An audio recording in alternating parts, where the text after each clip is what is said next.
مشاهدينا حلقة جديدة وأيام في مصر. أيامنا دايما مختلفة مع ضيوف مختلفة من كل أنحاء العالم. بنشوف حكاياتهم في مصر، الحكايات والذكريات مع الناس ومع الأماكن. ضيفنا النهاردة ضيف مميز، هو مهندس وفي نفس الوقت دكتور في الإدارة والتخطيط الاستراتيجي. إزاي؟ هنعرف منه دلوقتي، لكن المهم كمان إن احنا هنستفيد بالتأكيد من وجهة نظره كمهندس. شاف مصر إزاي؟ الفرعونية، الإسلامية، القبطية، في كل عصورها بالتأكيد هندسيا كانت ليها بصمة خاصة جدا.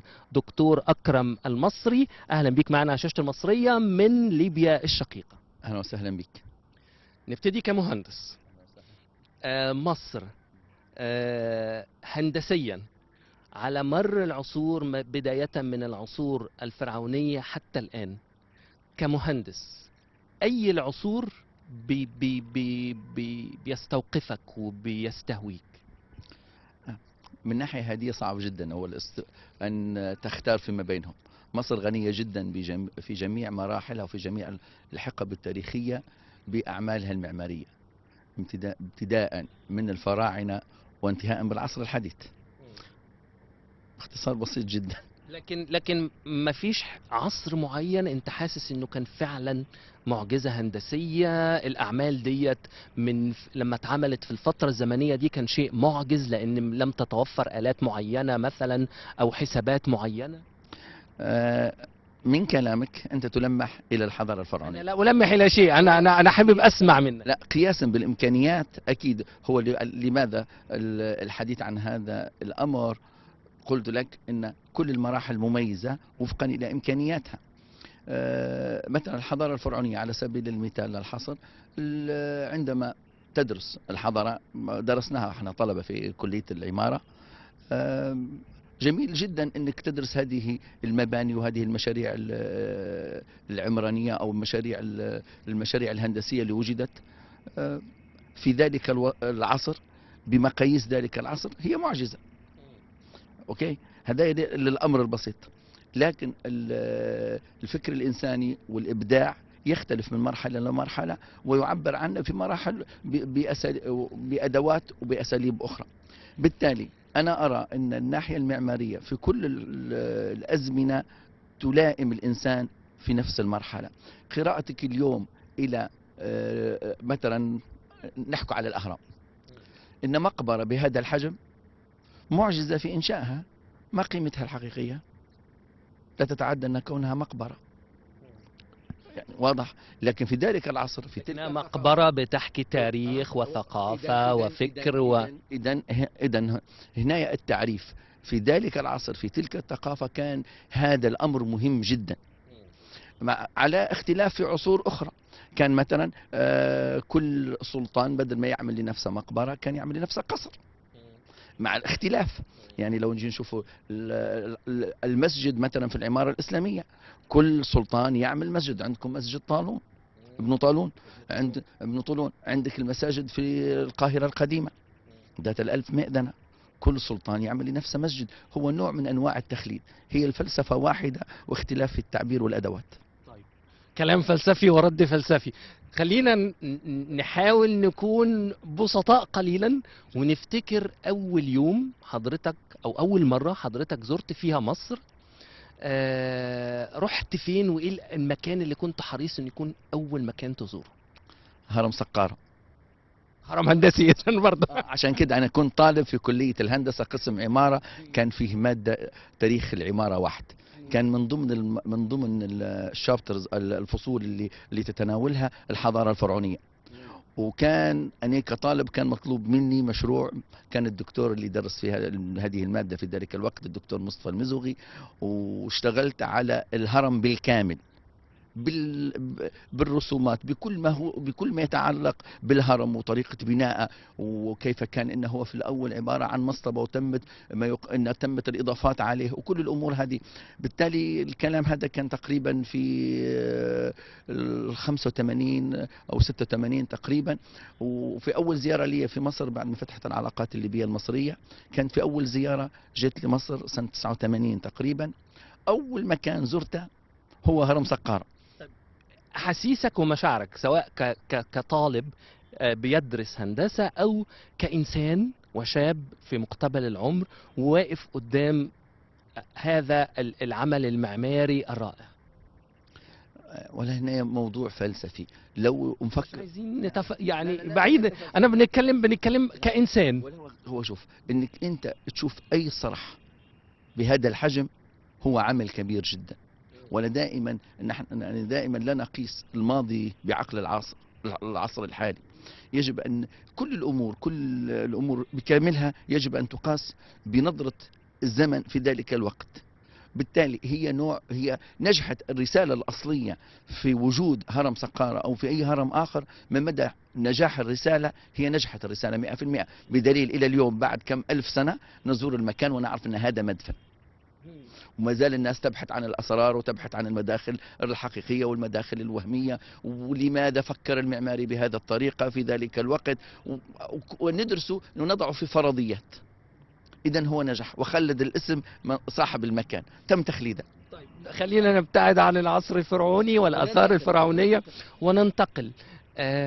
مصر القديمة ومصر الإسلامية ومنطقة الحسين وشارع المعز، إيه من المناطق دي اللي أنت كإنسان بترتاح فيها وبتحبها وفي نوع من العلاقة معها؟ إجمالا الحضارة الإسلامية أو العمارة الإسلامية داخل مدينة مصر أو القاهرة القديمة هي تتسم بجميع ملامح العمارة الإسلامية اللي موجودة في العالم.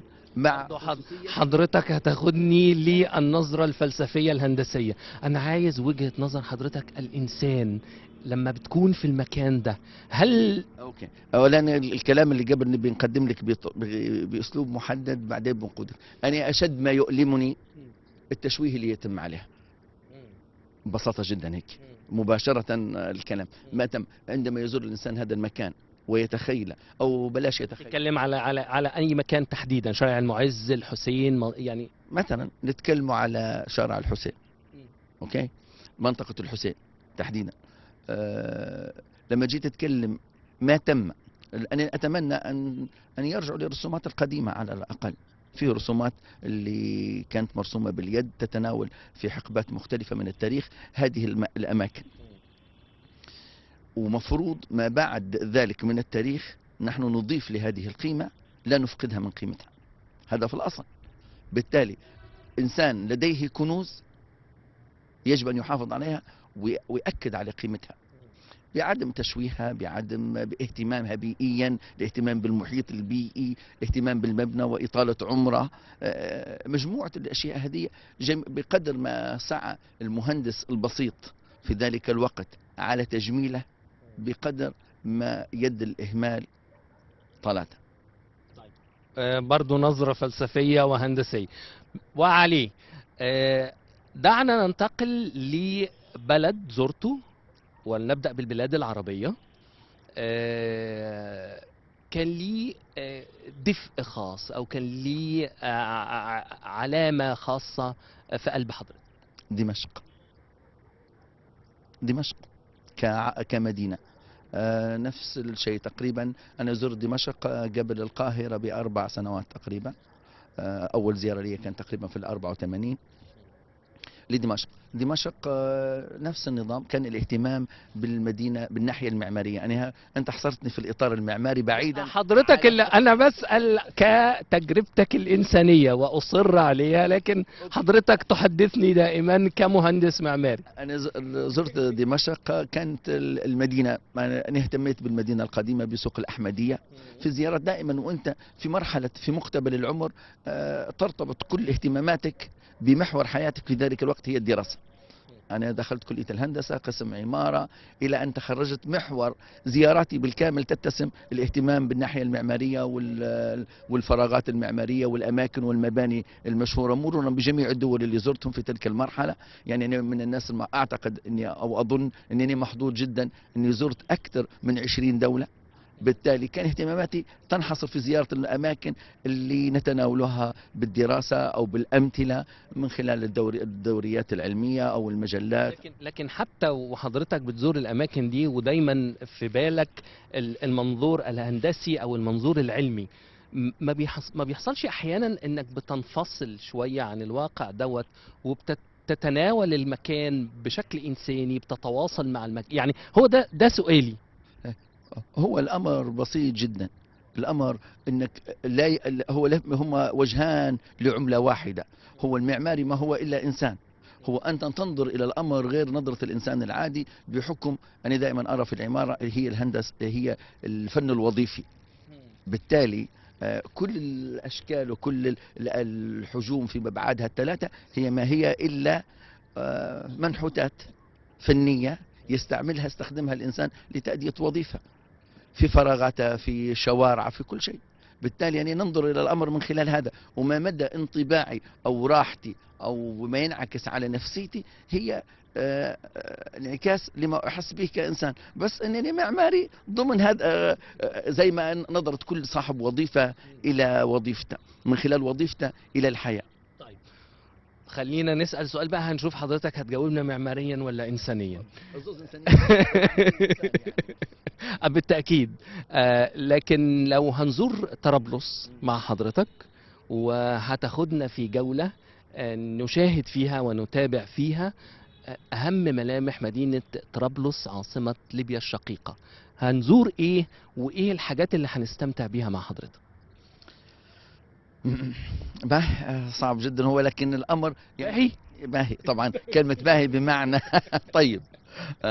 وهي من الكلمات المشهورة في ليبيا. جل الليبيين أو تقريبا كل الليبيين كلمة باهي مستعملة. طرابلس يعني يقولوا عروس البحر، عروس المتوسط.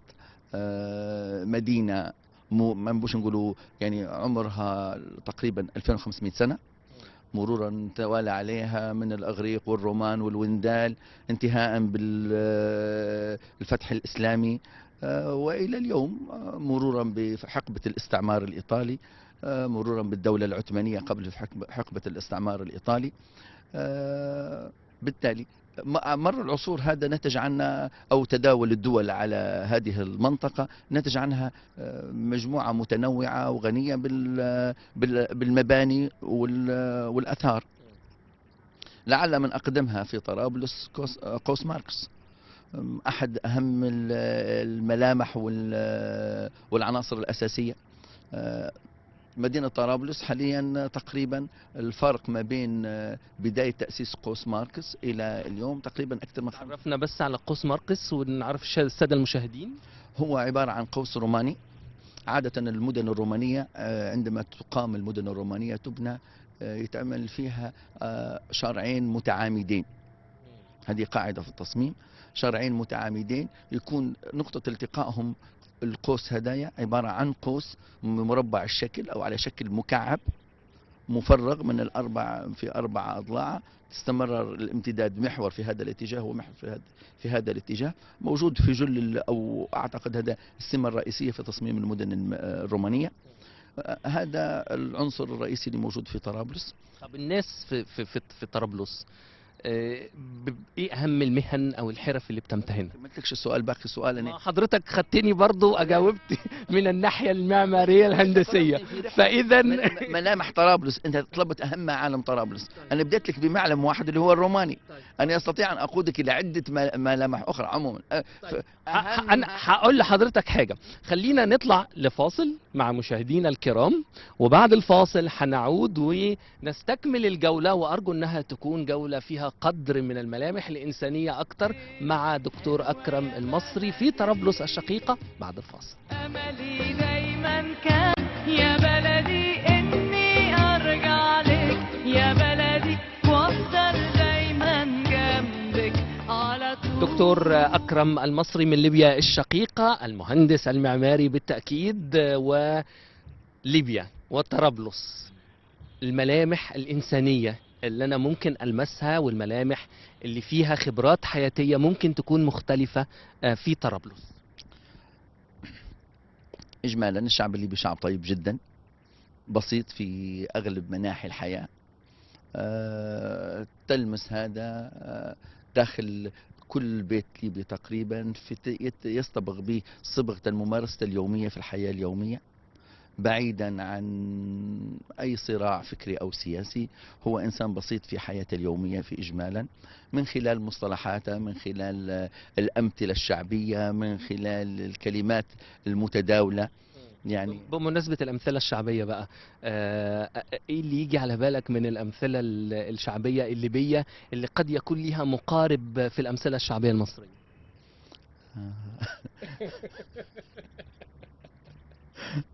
ولا هو هنا المفروض ان انا مانيش خبير في الامثله الشعبيه مثلا المصريه، ونفس النظام، لكن ممكن نعطيك امثله شعبيه ليبيه وانت تجد المقارب لها في المصري. يعني السؤال هو في كثير من الامثله، لكن المقام كل طيب خلاص خلينا نعدي المحطة ديت. الناس في طرابلس ايه اهم المهن او الحرف التقليدية اللي ممكن تبقى لسه موجودة لغاية دلوقتي؟ يعني مثلا احنا عندنا في الفيوم مثلا في الحلفة الولاد بيعملوا من جريد النخل، بيعملوا مشغولات مختلفة جدا. هل في شيء مقارب او مشابه في طرابلس؟ فيه الطرق على النحاس، العمل على لوحات النحاس إجمالا، اللي هو المصنوعات اليدوية، الطرق اللي في دروع أو في نوع من أنواع الصين، اللوحات اللي هي تمثل مجموعة رموز داخل ليبيا ومجموعة رسومات تقليدية داخل ليبيا. هذه من احنا في منطقة اسمها في طرابلس اسمها سوق القزدارة، يعني لعل وعسى العديد من الناس ممكن ما تعرفش. هو يتناول هذه احد المهن القديمة اللي موجودة في كل المدن العربية، اللي هي تتعامل مع الأواني وطرق النحاس. موجود هنا في مصر، زرتها في أكثر من مكان، مع اختلاف الحجم. احنا الحجم داخل مدينة طرابلس مقارنة بما هو موجود هنا يعتبر صغير جدا. احنا عندنا هنا سوق النحاسين، معرفش حضرتك. وهذا سوق القزدارة احنا نقولوا له، هو سوق النحاسين، هو سوق القزدارة. جميل. لو رجعنا لمصر تاني واحنا قاعدين في المنظر البديع ده تقريبا في وقت الغروب، نهر النيل بالنسبة لك كإنسان، احنا كمصريين في ناس كتير بتيجي تشكي مع المكان، في ناس بتيجي تفرح في المكان، في ناس يعني ليه وظائف مختلفة طبقا لطبيعة الإنسان. نهر النيل بالنسبة لدكتور أكرم. نهر النيل يرجعني إلى ذكرياتي وأنا طالب. نهر النيل احنا درسنا أنه هو أطول نهر في العالم. كان دائما حلم في دولة تفتقد إلى نهر، ليبيا ما فيهاش نهر. كان النهر إجمالا وحجم كم كبير من الماء يتدفق، دائما كان شيء ساحر، شيء يشد الإنسان لهذا. كان من ضمن الأشياء الجميلة. في أول زيارة لي القاهرة كنت نحب نشوف نهر النيل اللي كنت ندرس عنه أو كنت نسمع عنه. إضافة جزء من الصورة الذهنية لكل إنسان أثرت فيها الإذاعة والتلفزيون والسينما في مصر. يعني كان أحد الأشياء الملفتة أو اللي أنا كنت مهتم بها مجموعة اللقطات اللي تكونت في الصورة الذهنية عندي عن مصر، من خلال الأفلام، من خلال المسلسلات، من خلال الأماكن. جاردن سيتي على سبيل المثال، ارتباطها بمسلسل معين، العديد من المسلسلات اللي وارتباطها بأماكن محددة، على سبيل المثال فيلم البطنية مثلا. كان هذه الأحداث كانت هي ترسم في ذاكرة كل العرب اللي يتفرجوا على المسلسلات والأفلام هذه في صورة ذهنية عن مصر. بالتالي من ضمن الاهتمامات الشخصية كنت نبي نزور هذه الأماكن، بغض النظر مع اختلاف. طيب ايه المكان اللي زرته من الاماكن اللي انت شفتها في الاعمال الفنية المختلفة وحسيته بشكل مختلف، او لقيته لا ده المكان ثري جدا وغني جدا، حتى اكتر بكتير من اللي اتقدم في العمل الفني؟ هي اجمالا نرجع من جديد اللي هي منطقة مصر القديمة. لم تأخذ حقها أو لم يتم تقديمها على الأقل في المسلسلات وفي حقيقة وفقا إلى ما هي عليه. طيب الدكتور أكرم المصري لما بيحب يرتاح، لما بيحب يهرب من المشاكل ومن الضغوط، بيسافر فين في مصر او بيروح فين في مصر؟ يعني نحب عين السخنة. ها. إيه اللي بيشدك في العين السخنة؟ مم. اللي شدني في عين السخنة المنطقة هذه إجمالا بشكل رائع جدا. فيها تنوع طبيعي، فيها بحر وفيها جبل. يعني تعجبني بالمعنى الجبل يعجبني انك انت تكون عندك اطلالتك على البحر من مرتفع، من مكان عالي جدا، الافق يمتد الى ما لا نهاية تقريبا، تستطيع ان ترى ما بعد الكرة الارضية ظنا. فهمت؟ بالتالي حتى المكان اللي نختار نسكن فيه يكون اعلى، عادة اعلى شاليه في المنطقة اللي نسكن فيها. طب ما حضرتك ما جربتش تزور مثلا مرسى علم، الغردقة، شرم الشيخ؟ لا اماكن ساحلية برضه. زرتهم الاثنين، بس انا شخصيا من غير دعايه يعني نفضل الغردقه عن شرم الشيخ مثلا شخصيا. يعني انا نشعر ان الغردقه مدينه مجتمع، بينما الثاني عباره عن مكان باكينج تقعد فيه اسبوع يردوك ويرجعوك. هذا رايي الشخصي بغض النظر يعني. بالتالي تحت اكتر في الغردقة، حبيتها اكتر؟ الغردقه رائعه جدا، يعني الغردقه رائعه جدا. ايه الانشطة اللي بتعملها وانت في الغردقة؟ هل بتكتفي فقط بالشمس والمية، ولا في انشطة مثلا بتطلع سفاري، بتطلع الجبل، بتطلع تعمل دايفنج، سنوركلينج؟ والله شوف، الأمر هو لا يخلو من هذا وذاك. أنا شخصيا نعمل على كتابة بعض الكتب، أو يعني الانتهاء من كتاب معين. نحب لما يكون رايق نمشي للمناطق هذه، يعني نمشي للغردقة، يعني نمشي كده احنا رايحين في شغل بقى، مش رايحين نسترخي بالعكس، أنت قمة العطاء والكتابة هنا أنت تبي تكون مسترخي، لأن شد العمل العصبي اليومي والتفاعل مع الأحداث يشتت تفكيرك.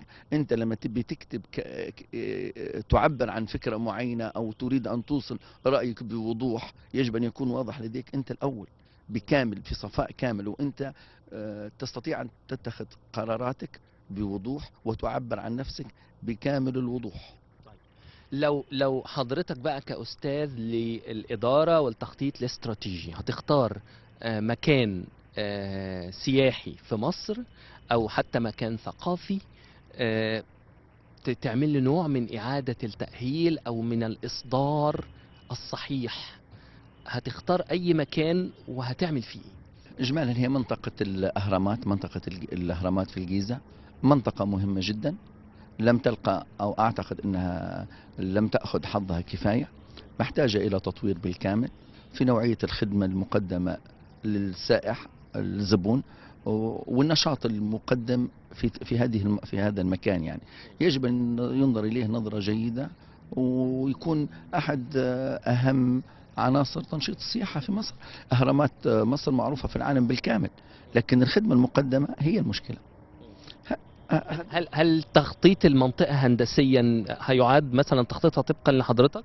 طبعا هي يجب أن يعاد التعامل مع المنطقة بالكامل، تطوير المنطقة، تطوير الخدمة المقدمة، تنوع النشاط السياحي أو النشاط